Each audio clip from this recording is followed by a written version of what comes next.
Welcome back student. आज हम एनएएस का जो मैथ्स का पेपर है क्लास 10 का गुजरात बोर्ड के लिए उसका सॉल्यूशन जो है उसका पार्ट 2 की डिस्कशन करेंगे। पार्ट 1 में ऑलरेडी मैंने 1 to 20 क्वेश्चन एक्सप्लेन कर दिए हैं। पार्ट 2 जो है 21 क्वेश्चन से हम स्टार्ट करेंगे। ओके, तो डायरेक्टली ये वीडियो स्टार्ट करते हैं। 21 नंबर का क्वेश्चन है, यहाँ से हम शुरुआत करेंगे। तो 21 में दो इक्वेशन दिए हुए उसको जो है उसमें बोला कि कब इसका यूनिक सॉल्यूशन मिलेगा। तो यूनिक सॉल्यूशन मिलने के लिए हमें कंडीशन याद होनी चाहिए। मैं आपको उसका सॉल्यूशन बता रहा हूँ। एक तो क्वेश्चन में कुछ गलती हो सकती है यहाँ पे। यूनिक सॉल्यूशन नहीं, इन्फाइनेटली मनी सॉल्यूशन होनी चाहिए। और इन्फाइनेटली मनी सॉल्यूशन जब होता है तब a1/a2 equal to b1/b2 equal to c1/c2 एक कंडीशन होती है। इसमें हमने उसको इक्वलाइज कर दिया। a1 a2 की वैल्यू कॉफिशेंट जो यहाँ पे दी हुई उसकी वैल्यू पुट कर दी।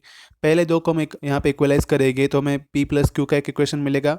उसी तरीके से दूसरा जो इक्वेशन है वो उसमें सेकेंड और थर्ड को हम यहाँ पे इक्वलाइज करेंगे तो उसमें दूसरा इक्वेशन और मिलेगा। इन दोनों को सोल्व करेंगे, एलिमिनेशन मेथड से हम सोल्व कर लेंगे और या तो दूसरी मेथड से भी आप सोल्व कर सकते हो। तो इसमें पी और क्यू जो है वो हमें मिल रहा है p = -1 और q = 2 आंसर उसका मिल रहा है। क्वेश्चन नंबर जो 22 है वो यहाँ पे मैंने आपको इंग्लिश में बता देता हूँ कि यहाँ पे कॉमन डिफरेंस जो है पी का वो फाइंड करना है। A18 और A14 के बीच का डिफरेंस जो है 32 दिया हुआ है, तो कॉमन डिफरेंस कितना होगा, तो उसका सॉल्यूशन के बारे में डिस्कशन करेंगे। तो यहाँ पे पूरा सॉल्यूशन दिया हुआ है। ठीक है, A18 और A14 का फॉर्मूला हम यूज़ कर लेंगे। उसमें जो उसका फॉर्मूला आता है उन दोनों की वैल्यू को इक्वलाइज कर देंगे, सब्सटीट्यूट करेंगे वैल्यू को, तो डी का आंसर जो हमें है 8 मिल रहा है। 23 नंबर का जो क्वेश्चन है उसमें p इक्वल टू समथिंग दिया हुआ है और q इक्वल टू समथिंग दिया हुआ है। हमें पूछा है कि उसका एलसीएम क्या होगा। एलसीएम निकालने के लिए हमें पता है कि जो है a में हो, p में जो होगा वो भी चलेगा, q में जो होगा वो भी चलेगा। तो टोटल यहाँ पे जो a की मैक्सिमम पावर है वो एक क्यूब है और b की जो मैक्सिमम पावर है वो बी स्क्वायर है। ठीक है, तो बी स्क्वायर है मतलब वो रिपीट नहीं होना चाहिए। तो एक क्यूब बी जो है मतलब एक क्यूब बी स्क्वायर जो है उसका आंसर रहेगा, मतलब थर्ड ऑप्शन यहाँ पे सही आंसर होगा। 24 नंबर का क्वेश्चन यहाँ पे देखते हैं। तो यहाँ पे जो सर्कल है मतलब एक सर्कल के अंदर जो उसकी आर्क है वो सेंटर पे दो एंगल बना रही है 60 और 20। तो उस लेंथ जो है लेंथ ऑफ द आर्क उसका फॉर्मूला मतलब लेंथ हमें कितनी होगी दोनों आर्क की, उसका हमें उसका रेशियो फाइंड करना है। तो रेशियो कैसे फाइंड करेंगे, तो यहाँ पे उसका फॉर्मूला जो मैं आपको बता रहा हूँ, जो उसका फॉर्मूला मैं अभी आपको सोल्व करके दिखाता हूँ। तो यहाँ पे फॉर्मूला मैंने लिख दिया है लेंथ ऑफ द आर्क का।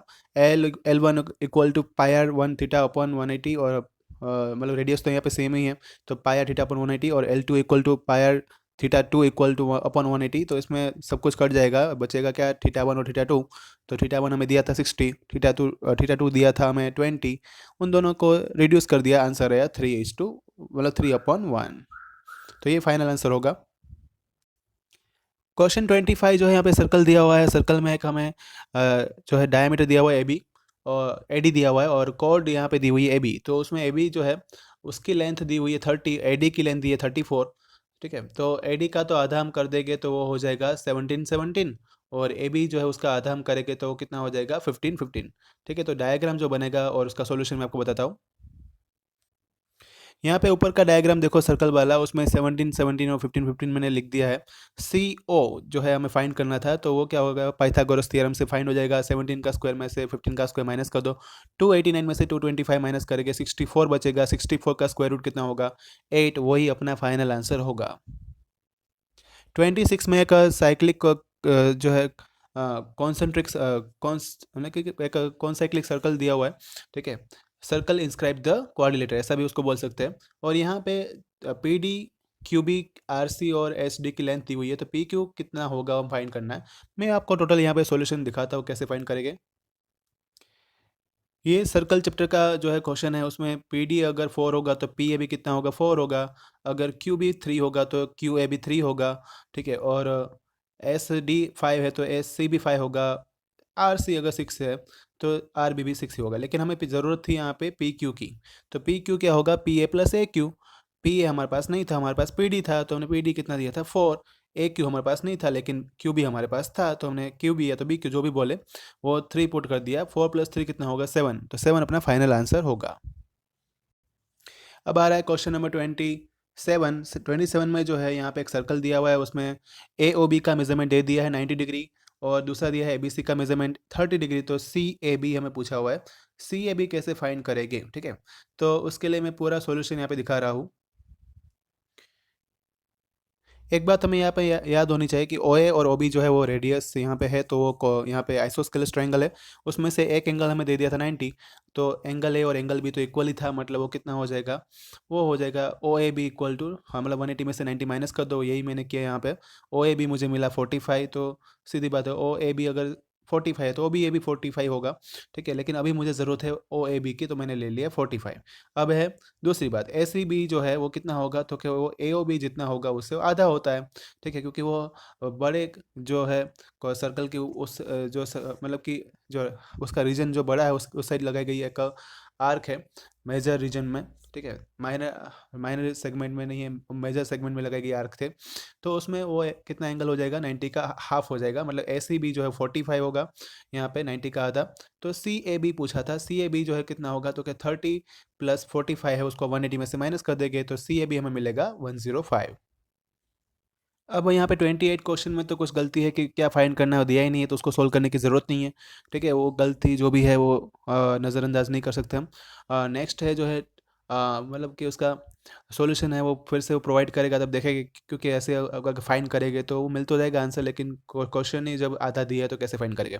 नेक्स्ट है यहाँ पे 29, तो उसका मैं पूरा सॉल्यूशन यहाँ पे दिखा रहा हूँ कि इसमें एक सर्कल दिया था, एक ट्रायंगल दिया हुआ है ए सी ओ, राइट एंगल ट्रायंगल है, हमें पूछा है सी डी का मेजरमेंट कितना होगा, ठीक है, इसको हम फाइंड करेंगे। अब उसके बाद बारी यहाँ पे 29 क्वेश्चन की, इसमें एक ही चीज़ समझनी थी कि ओ ए जो दिया हुआ है वही है ओ डी, ठीक है, तो उसमें ओ ए तो दिया था हमें 5 सेंटीमीटर, हमें फाइंड करना था यहाँ पे सी डी, तो कैसे फाइंड करेंगे, तो मैं पूरा सॉल्यूशन आपको दिखाता हूँ। पहले हम यहाँ पे ओसी स्क्वायर फाइंड कर लेंगे, क्योंकि ये फाइंड करना आसान है, 8 का आधा हो जाएगा 4, तो ओसी स्क्वायर कितना होगा, तो क्या पाइथागोरस थ्योरम से 5 का स्क्वायर माइनस 4 का स्क्वायर, तो 25 में से 16 माइनस कर देंगे, आंसर आएगा 9, ओसी स्क्वायर इक्वल टू, तो ओसी कितना मिलेगा 9 का स्क्वायर रूट 3। अब ओडी कितना है, तो कि वो ओसी और सी डी का प्लस है, तो सी डी कितना होगा, ओडी में से ओसी माइनस कर दो, 5 माइनस 3 इक्वल टू 2 आंसर आएगा।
तो यहाँ पे देख सकते हो आप 30 जो है, यहाँ पे question number 30, A D upon B D equal to A upon E C, यहाँ पे दिया हुआ है, इसमें ए डी और बी डी की वैल्यू पुट कर दी है और एफ की वैल्यू पुट कर दी है, ई सी हमें फाइंड करना था, तो ई सी यहाँ पे कितना मिल रहा है, रिड्यूस फॉर्म करने के बाद 12 सेंटीमीटर मिल रहा है। अब आ रहा है क्वेश्चन नंबर 32, उसमें यहाँ पे कॉन्सेंट्रिक सर्कल्स दिए हुए हैं दो, उसमें हमें ए बी की लेंथ पूछी हुई है, दो रेडियस जो है वो यहाँ पे दी हुई है, एक रेडियस छोटी वाली रेडियस है वो 8 सेंटीमीटर यहाँ पे दी हुई है, और बड़ी वाली रेडियस जो है कितनी लेनी है, हमें 10 सेंटीमीटर लेनी है, और फाइंड करना है कि ए बी कितना होगा, तो मैं उसको सोल्व करके दिखाता हूँ। पहले यहाँ पे 31 क्वेश्चन की बात कर लेते हैं, वो गलती से 32 मैंने एडिट कर लिया था, और उसमें यहाँ पे जो है पी ए और पी बी जो है यहाँ पे दो, यहाँ पे जो है वो टेंजेंट दिए हुए है, ए पी बी एंगल दिया है 120, टेंजेंट की लेंथ दी हुई है 5, तो ओ पी की वैल्यू फाइंड करनी है, ठीक है, तो पहले डायग्राम ड्रॉ करना पड़ेगा, फिर उसको सोल्व करना पड़ेगा।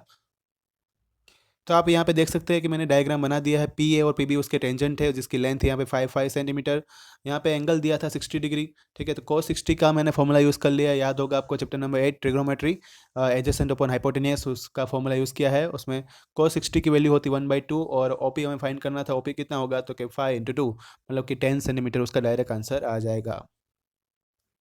अब हम बात करेंगे क्वेश्चन नंबर यहाँ पे 32 की। उसमें ओपी मतलब कि यहाँ पे जो है ओ सेंटर दिया है, दो कॉन्सेंट्रिक सर्कल दिए हुए हैं, उसमें हमें दो रेडियस दी हुई है। स्मॉल रेडियस है 8, बड़ी रेडियस यहाँ पे बिग रेडियस दी हुई है 10 सेंटीमीटर। हमें फाइंड करने के लिए बोला है ए बी कितना होगा, मतलब लेंथ ऑफ द कॉर्ड हमें फाइंड करना है। तो उसको मैं सोल्व करके दिखाता हूँ। देखो ये इसका सॉल्यूशन है, O B square equal to O P square plus P B square. इसमें टोटली हमने फाइंड कर लिया है। पी बी स्क्वायर को हमें सब्जेक्ट बनाना पड़ेगा, और 10 स्क्वायर माइनस 8 स्क्वायर मतलब कि 100 का 100 माइनस 64, आंसर रहेगा 36। उसका स्क्वायर रूट फाइंड करेंगे। P B equal to 6 centimetre. हमें पूछा था ए बी, तो ए बी कितना होगा, 6 का 2 से मल्टीप्लाई कर दो, क्योंकि पी यहाँ पे मिड पॉइंट था। ए बी मिलेगा टोटल यहाँ पे 6 टू ज़ा 12। यहाँ पे क्वेश्चन नंबर 32 जो है उसमें हमें मेजरमेंट बी ए सी है 90 डिग्री दे दिया है, A D perpendicular B C बोल दिया है। तो हमें ये बताना था कि इसमें कौन सा कॉन्ग्रुएंट ट्रायंगल जो है वो यहाँ पे कॉरेस्पॉन्डेंस जो के हिसाब से बनेगा। तो यहाँ पे देख सकते हैं कि शेप जो है यहाँ पे ए सी डी के कॉरेस्पॉन्डेंस जो है किसका बन रहा है, तो कि वो बन रहा है बी डी ए का। ठीक है, मतलब सॉरी ए सी डी, तो उसका किसका बनेगा, बी ए डी के हिसाब से, मतलब ऑप्शन 3 जो है वो करेक्ट ऑप्शन होगा। क्वेश्चन यहाँ पे 34 नंबर का जो आ रहा है, कौन से मतलब सर्कल के अंदर एक ट्रायंगल दिए है दो, उसमें ओ ए बी मेजरमेंट हमें 50 दे दिया है, तो ए सी बी पूछा हुआ है कितना होगा। अगर ओ ए 50 होता, मतलब 50 डिग्री होगा, तो ओ बी ए भी कितना होगा, 50 डिग्री होगा, क्योंकि ओ ए और ओ बी तो रेडियस है। ठीक है, अब उससे हमें 50 प्लस 50 कितना हो जाएगा, 100। में आपको पूरा सोल्व करके दिखाता हूँ। ये रहा यहाँ पे उसका solution, A B O B equal to कितना हो जाएगा, 180 डिग्री। ओ ए बी और ए बी ओ की वैल्यू पुट कर दो, क्योंकि वो यहाँ पे आइसोस्केलस ट्रायंगल है। ए ओ बी हमें मिलेगा यहाँ पे 100 में से, मैंने 100 को 180 में से माइनस कर दिया, ए ओ बी मिला 80। ए सी बी जो है वो ए ओ बी का आधा होता है, मतलब कितना मिलेगा, 40 डिग्री हमारा फाइनल आंसर होगा। 35 वाला क्वेश्चन थोड़ा इजी वाला आ गया, जो चैप्टर 6 में से ही पूछ लिया है कि पी आर क्यू का एरिया कितना होगा और बी सी ए का एरिया कितना होगा, उसका रेशियो में फाइंड करने के लिए बोला हुआ है। तो रेशियो फाइंड करने का फॉर्मूला और सॉल्यूशन मैं आपको पूरा दिखाता हूँ। तो हमें पता है, थियरम भी हम ऑलरेडी पढ़ चुके हैं कि कोई भी जो एरिया होता है वो उसके साइड के स्क्वायर के प्रोपोर्शन होता है। तो क्यू आर और बी सी का यहाँ पे मेजरमेंट दे दिया था मैंने, उसी की वैल्यू यहाँ पे 3 BC equal to Q R दिया है, तो क्यू आर अपन बी सी कितना हो जाएगा, 3/1। ये दोनों वैल्यू यहाँ पे क्यू आर स्क्वायर और बी सी स्क्वायर में पुट कर दी, तो 3 का स्क्वायर हो जाएगा 9, बी सी का स्क्वायर जो है वो कितना हो जाएगा, 1 का स्क्वायर, मतलब वो कितना होगा 1। तो 9/1 उसका फाइनल आंसर आएगा। 36 वाला क्वेश्चन अगेन फिर से चैप्टर 6 में से पूछा है। प्रोपोर्शन यहाँ पे दिया हुआ है, और मतलब 3 वैल्यू दे दी है, एक वैल्यू में फाइंड करना, यही बात हो गई। इसको भी मैं आपको सोल्व करके दिखा देता हूँ पूरा। तो इसमें A D upon D B equal to A upon E C होगा, उसमें वैल्यू मैंने पुट कर दी। एक्स की वैल्यू मुझे फाइंड करनी थी, 25 में से 10x को माइनस कर देंगे, तो x इक्वल टू 30/50, मतलब 2 आंसर मिलेगा, 2 हमारा फाइनल आंसर है। क्वेश्चन नंबर 37 सर्कल में से पूछा है। यहाँ पे एक हाफ सेमी सर्कल के अंदर दो ट्रायंगल बनाए गए हैं, और उसमें कोऑर्डिनेटर बनाया गया है। तो उसमें ए बी यहाँ पे डायमीटर दिया है, ए डी सी की वैल्यू दे दी है एंगल 130 डिग्री, और बी ए सी की मेजरमेंट हमें पूछा हुआ है। तो हमें पता है कि जो कॉन्सेंट्रिक सर्कल, जब सर्कल के अंदर कोई भी कोऑर्डिनेटर बनता है, तो उसमें सामने वाले एंगल जो अपोजिट एंगल होता है उसका सम 180 होता है। तो उसमें से ये 130 डिग्री माइनस कर देंगे, हमें B A B C direct मिल जाएगा 50 डिग्री। बी ए सी कितना होगा, तो बी ए सी जो है यहाँ पे ए सी बी और ए बी सी की जो वैल्यू है, हमें ये भी बात पता होनी चाहिए कि सेमी सर्कल के अंदर जो ट्राइंगल बनता है वो हमेशा 90 डिग्री होता है। तो 90 डिग्री जो है वो उसको हम, ए सी बी यहाँ पे 90 डिग्री होगा, ए बी सी 50 डिग्री हमें मिल चुका है, उसकी वैल्यू पुट कर देंगे, तो हमें बी एस सी मिलेगा 40 डिग्री। और ये वाला क्वेश्चन मैं आपको बता दूं, बहुत सारे चैनल पे ये वीडियो बनाया गया है, उसमें ये रॉन्ग क्वेश्चन सोल्व किया है और रॉन्ग आंसर दिखा रहे हैं। तो 40 यहाँ पे लिखा है, मोस्टली चैनल पे 50 डिग्री दिया हुआ है, तो ये आंसर गलत है। 50 डिग्री यहाँ पे 40 डिग्री फाइनल आंसर टिक कर देना। 37 अगेन फिर से कोऑर्डिनेटर आ गया, उसमें सी बी ई का वैल्यू पूछा हुआ है, सी बी ई। ठीक है, तो हमें पहले सी बी पी अगर मिल जाता है तो अपने आप सी बी पी, तो सी बी ई तो मिल ही जाएगा। और ये मैं पूरा सॉल्व करके दिखा देता हूँ। मैंने आपको अभी बताया था कि जो कोऑर्डिनेटर अंदर बनता है, साइक्लिक कोऑर्डिनेटर, उसका सम जो है ऑपोजिट एंगल का 180 होता है। तो उसमें से सी बी ए जो है वो कितना हो जाएगा, तो वो ए डी सी की वैल्यू 180 में से माइनस कर दो, मतलब सी बी ए मिलेगा 50 डिग्री, तो सी बी ओ भी कितना होगा 50 degree. Therefore O B भी कितना होगा 50 डिग्री। तो सी बी ई कितना पूछा, सी बी ई जो है वो कितना होगा, क्योंकि यहाँ पे वो सी बी ए वो 50 प्लस 50 मतलब हो जाएगा टोटल 100। ठीक है, क्योंकि आइसोस्केलस ट्रायंगल में जो है ऑपोजिट एंगल इक्वल होते हैं। अब आ रहा है क्वेश्चन नंबर 39। उसमें यहाँ पे फिगर दी हुई है, पीटी जो है वो एक टेंजेंट है यहाँ पे, और उसमें एंगल दिया है क्यूपीटी का 60 डिग्री। हमें फाइंड करने के लिए बोला है पी आर क्यू की वैल्यू। तो मैं आपको पूरा सोल्व करके दिखा देता हूँ। जिसको स्क्रीनशॉट लेना है वो स्क्रीनशॉट भी ले सकता है। ठीक है, ओ पी क्यू और क्यू पी टी जो है 90 डिग्री था, तो ओ पी क्यू कितना होगा, 90 में से 60 माइनस कर दो, 30 डिग्री आएगा। पी ओ क्यू कितना होगा, तो उसको जो यहाँ पे एक आइसोस्केलस ट्रायंगल बन रहा है, दोनों एंगल इक्वल है, तो सीधी बात है पी ओ क्यू जो है वो कितना मिलेगा, 120 डिग्री। पी आर क्यू जो है उसका आधा होगा, मतलब 120 का आधा कितना होगा, 60 डिग्री उसका फाइनल आंसर होगा। नेक्स्ट क्वेश्चन जो है बहुत ही इजी क्वेश्चन पूछा था, क्वेश्चन नंबर 40। उसमें पूछा है कि जो सेकंड क्वाड्रेंट है उसमें आने वाले पॉइंट के नाम बताने हैं। तो पहला जो एक्स कोऑर्डिनेट उसका होगा नेगेटिव होना चाहिए, वाई कोऑर्डिनेट उसका पॉजिटिव होना चाहिए। तो पी पॉइंट है और टी पॉइंट है, उसमें ऐसा बन रहा है कि उसमें एक्स कोऑर्डिनेट नेगेटिव दिया है और वाई कोऑर्डिनेट पॉजिटिव दिया हुआ है। तो आंसर आएगा 1, पी एंड टी। फिर नेक्स्ट क्वेश्चन आ रहा है 41। उसको मैं आपको सोल्व करके दिखा देता हूँ। उसमें एरिया जो है 0 मिलने वाला है। ये चैप्टर जो कोऑर्डिनेट ज्योमेट्री उसमें से पूछा हुआ एरिया का फॉर्मूला में पता ही है, वो मैंने फॉर्मूला यहाँ पे पुट कर दिया है 1/2 वाला। ठीक है, x1 y2 minus Y three वाला फॉर्मूला जो था लिखाया हुआ है। सभी वैल्यू पुट कर दी, x1 y1 x2 y2 x3 y3 की वैल्यू पुट कर दी, आंसर आ गया मेरा 0। फिर आ रहा है क्वेश्चन नंबर 42। बहुत ही इजी क्वेश्चन है। साइन 30 और cos 60 की मल्टीप्लाई कर देना है, वैल्यू कितनी होगी। तो मल्टीप्लाई करके मैं आपको दिखा देता हूँ। यहाँ पे साइन 30 की वैल्यू होती है 1/2, cos 60 की वैल्यू होती है 1/2, मल्टीप्लाई किया आंसर है 1/4, फाइनल आंसर होगा 1/4। 42 भी सेम ही है, उसमें साइन 30 और cos 30 का मल्टीप्लाई जो आएगा उसको 2 से मल्टीप्लाई कर देना है। साइन 30 cos 30 की वैल्यू मैंने पुट कर दी, 2 कैंसिल हो गया, √3/2 उसका फाइनल आंसर होगा। क्वेश्चन नंबर 45 है, एप्लीकेशन ऑफ ट्रिग्नोमेट्री में से पूछा है। जो हाइट है यहाँ पे दे दी थी, उसके सामने वाले जो एंगल ऑफ जो इंक्लाइनेशन बन रहे थे, एलिवेशन एंगल, वो 30 और 60 दिया हुआ था। तो tan 60 इक्वल टू हो जाएगा h1/x, tan 30 हो जाएगा h2/x। हमें पूछा है h1/h2 कितना होगा, उसके दोनों की वैल्यू मैंने पुट कर दी, आंसर है 3:1। फिर जब क्वेश्चन नंबर 46 है, उसमें पूछा है कि सर्कमफेरेंस और एरिया जो है सर्कल का इक्वल होता है तब रेडियस कितनी होती है। तो उसमें circumference equal to area of circle का फॉर्मूला इक्वल कर दिया, पाई पाई कैंसिल हो गया, एक एक रेडियस कट हो जाएगी, आर इक्वल टू मिलेगा 2, आंसर आएगा 2। 47 में गलती है क्वेश्चन के अंदर, उसमें रेडियस जो है वो 6 दी हुई है, वो गलती से डायमीटर दे दिया है। ठीक है, तो वहाँ पे 6 चेंज कर देना, तभी उसका आंसर पॉसिबल हो पाएगा। मेरे को जो कॉन की यहाँ पे लेंथ, मतलब कर्व्ड लेंथ मिल रही है L equal to slant height, जिसको बोलते हैं स्लांट हाइट मिल रही है 100 का स्क्वायर रूट कितना होगा, वो 10। क्योंकि रेडियस यहाँ पे दी दी थी 12 लिखा था, लेकिन 6 लेनी पड़ेगी, और हाइट दी है यहाँ पे 8, तो लेंथ हमें मिल जाएगी 10। सी एस से जो कौन का होता है पाई आर एल, उसमें आर मैंने 6 पुट कर दिया, एल लेंथ जो है 10 पुट कर दी, 60 पाई उसका फाइनल आंसर होगा।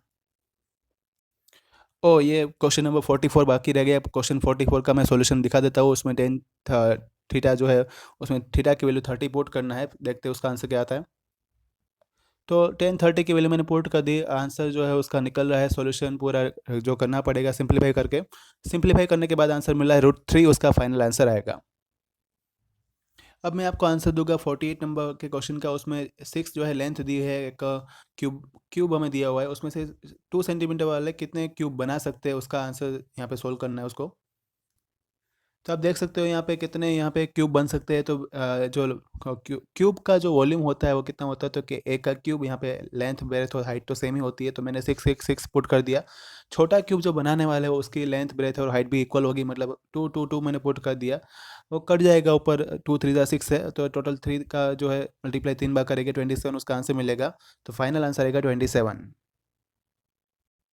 एक जो क्यूब है उसका यहाँ पे कर्व सरफेस एरिया दिया हुआ है, हमें पूछा है कि उसका क्यूब क्यूब का वॉल्यूम कितना होगा। वॉल्यूम कन्फर्म, मतलब यहाँ पे वॉल्यूम फाइंड करना है। तो वॉल्यूम में फाइंड करके दिखा देता, बहुत इजी क्वेश्चन है। उसमें एरिया जो रहता है क्यूबॉइड का, सब कर्व सरफेस एरिया वो होता है 6a²। उसमें एरिया मैंने पुट कर दिया 24, मुझे फाइंड करना था ए, तो a² इक्वल टू 4, तो ए कितना मिलेगा 2। क्यूबॉइड का मतलब क्यूब का फॉर्मूला जो होगा, क्यूब का जो क्या फॉर्मूला होता है, वॉल्यूम उसका कितना होता है, वॉल्यूम ऑफ क्यूब। तो ए का क्यूब मतलब कि 2 का क्यूब कितना हो जाएगा, हमें पता है 2 का क्यूब कितना होता है 8 सेंटीमीटर क्यूब, उसका फाइनल आंसर होगा। अब जाते हैं हम क्वेश्चन नंबर 50। क्वेश्चन नंबर 50 जो है उसमें दो कॉन्सेंट्रिक सर्कल जो है उसके यहाँ पे डायमीटर दिए हुए 20 और 16 सेंटीमीटर। हमें पूछा है कि उसका बीच वाला जो एरिया बनता है उसका एरिया हमें जो है रीजन का फाइंड करना है। तो मैं आपको सॉल्व करके दिखा देता हूँ, बहुत इजी क्वेश्चन है ये भी। ये आज के वीडियो का फाइनल सॉल्यूशन होगा। नेक्स्ट जो है आपको नेक्स्ट पार्ट में मिलेगा। 10 क्वेश्चन जो बाकी रह गए मैं नेक्स्ट पार्ट में आपको दिखा दूंगा। ठीक है, ये याद रखना, ये 2017 का पेपर है, उसका सॉल्यूशन है। 2021 का तो इसके जैसे ही क्वेश्चन आएंगे। ये भी हम नहीं कह सकते कि यही कॉपी टू कॉपी क्वेश्चन आएंगे। आधे बच्चे सोच रहे हो कि सर यही क्वेश्चन आएंगे, तो ये गलत है सोचना। ठीक है, ये तो जस्ट एग्जाम्पल है। 50 नंबर का जो क्वेश्चन है उसमें क्या दिया हुआ है, तो कि डायमीटर दे दिया था मैंने, उससे रेडियस फाइंड कर ली 10 और 8। शेडेड रीजन का पोर्शन जो है यहाँ पे मैंने डार्क मतलब यहाँ पे थोड़ा डैश डैश करके बता दिया। डैश डैश वाला जो एरिया है डैश डैश वाला, उसी को हमें फाइंड करना है। तो उसका फॉर्मूला बनेगा pi R one square minus pi R two square. Radius की वैल्यू मैंने पुट कर दी 10 का स्क्वायर माइनस 8 का स्क्वायर। आंसर आ गया 36 पाई। तो पाई यानी कि इसमें 36 पाई सेंटीमीटर स्क्वायर, उसमें पाई नहीं लिखा है, कंसिडर कर लेना। 36 पाई सेंटीमीटर स्क्वायर उसका फाइनल आंसर होगा। तो स्टूडेंट नेक्स्ट पार्ट जो है उसको देखना मत भूलना। उसमें 51 से 60 वाले जो क्वेश्चन है वो उसको मैं सोल्व करके उसमें दिखाऊंगा। Okay, bye, good night.